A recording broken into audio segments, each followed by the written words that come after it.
కాదు, ఈనాడు మీ శ్రమతో ఏర్పడే పెద్ద పెద్ద సినిమాలు, పెద్ద పెద్ద సినిమా నిర్మాతలు, హీరోలు వాళ్ళ సినిమాల టికెట్ల ధరలు పెంచడానికి నా దగ్గరకు వస్తుంటారు. నేను నిర్మాతలకు చెప్పిన, మరి పెంచిన దాంట్లో కొంతైనా కార్మికులకు వాటా ఉండాలి కదా అని.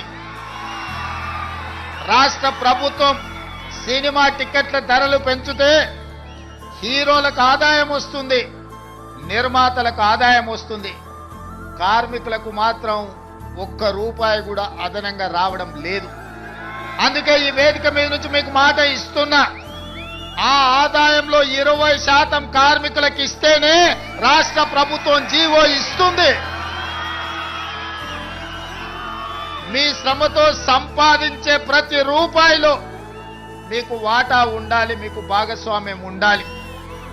ఈ వేదిక మీద నుంచి మా అధికారులకు నేను ఆదేశాలు ఇస్తున్నా, రేపటి భవిష్యత్తులో ఎంత పెద్ద నిర్మాత అయినా, ఎంత ఇన్ఫ్లుయెన్షియల్ పర్సన్ అయినా రాష్ట్ర ప్రభుత్వం అదనంగా టికెట్ల ధరలు పెంచితే వచ్చే ఆదాయంలో 20% నా కార్మిక సోదరుల కుటుంబాలకు వెల్ఫేర్ ఫండ్ కింద వాళ్ళకు ఆ నగదు బదిలీ జరిగితేనే ఆ ఒప్పందం ప్రకారమే మా రాష్ట్ర ప్రభుత్వం జీవో ఇస్తుంది.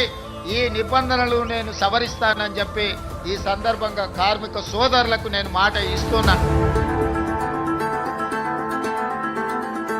హస్తం గుర్తుకే, హస్తం గుర్తుకే.